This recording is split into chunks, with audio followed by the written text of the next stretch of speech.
It's the newest segment on Daily Delivery. It's the Daily Delivery debate with Velle E. Neal III.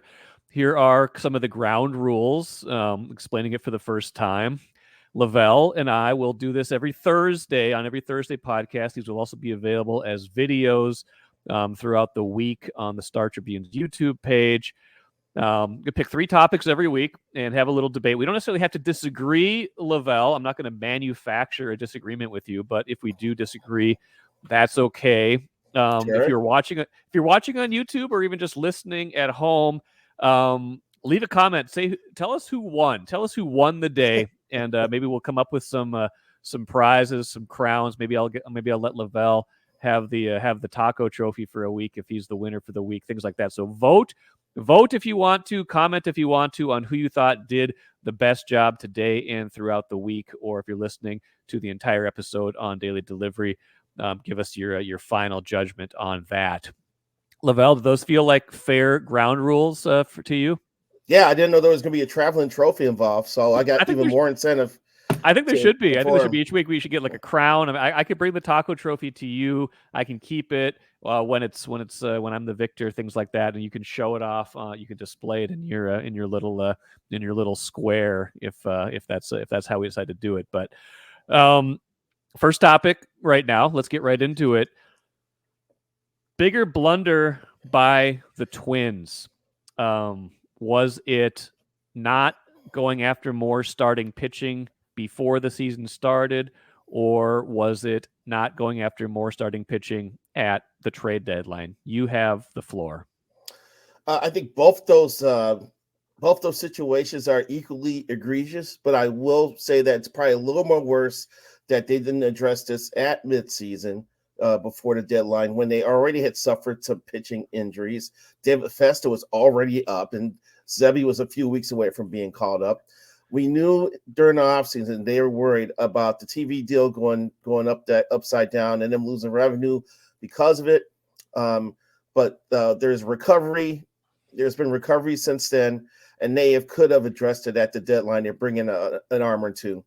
Going into the season, and I wrote about this in today's paper, that looking at the order of pitching that they had coming out of spring training, there was already concern because after Louis Varland, you had an unproven David Festa, and you didn't even know Zibby Matthews was in the organization. He has rocketed up the charts. So they went to the season light.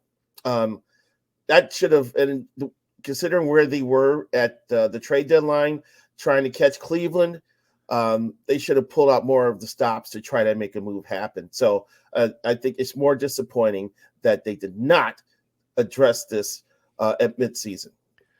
I kind of agree, but I almost think it was worse that they didn't do anything at the start of the season. I know that there were payroll limitations, but for the reasons you just outlined, I feel like they knew that they were light going into the season. They knew they might not get anything out of Anthony DeSclafani, who is really the only addition they made, and he didn't even pitch a single inning for them this year. He shut down with the injury. They were probably counting too much on Chris Paddock to replace a lot of the innings of Sonny Gray. Like, you weren't going to spend $25 million on Sonny Gray, but to not give yourself more options for this potential eventuality, they must have felt awfully good about their young pitchers who, again, you wrote about today. They're really depending on those pitchers right now down the stretch. It'd be nice if Pablo Lopez could pitch more than once every 5 days, because that feels like that's their only plan right now. So Joe Ryan wasn't hurt yet at the trade deadline. That was the thing that really, is kind of the after the fact, second guessing stuff like that. But even then, you're right. They were kind of thin. They were already depending on Festa. You were getting more out of Simeon Woods Richardson than I think you would have ever imagined at the start of the year. Absolutely. I feel like they went into the start of the season with a bad pitching plan, and it's only gotten worse since then. And I think they've overperformed to this point to still be kind of in the driver's seat in the wild card right now. Yeah, it's they're fortunate. The other teams have kind of dropped off. Boston has just cratered, and a couple other teams that have struggled. Detroit's playing better ball though, but they had a chance to right a wrong. They had a chance to address a situation they created during the offseason, and that's why I think it was a little more egregious that they did not get heavily involved in landing a credible arm prior trade deadline. The experience these guys are getting now will serve them well. But you look at this, it's microcosm of the entire roster, because you look at so many inexperienced players. Edouard Julien, Matt Warner, they all just came into our lives like last year. Right. And we're asking all these guys to push forward and try to catch Cleveland, or at least secure the wild card spot, when a veteran arm really would have served them well in that rotation right now. Bullpen too. I mean, they're shorthanded, the entire pitching staff, top to bottom.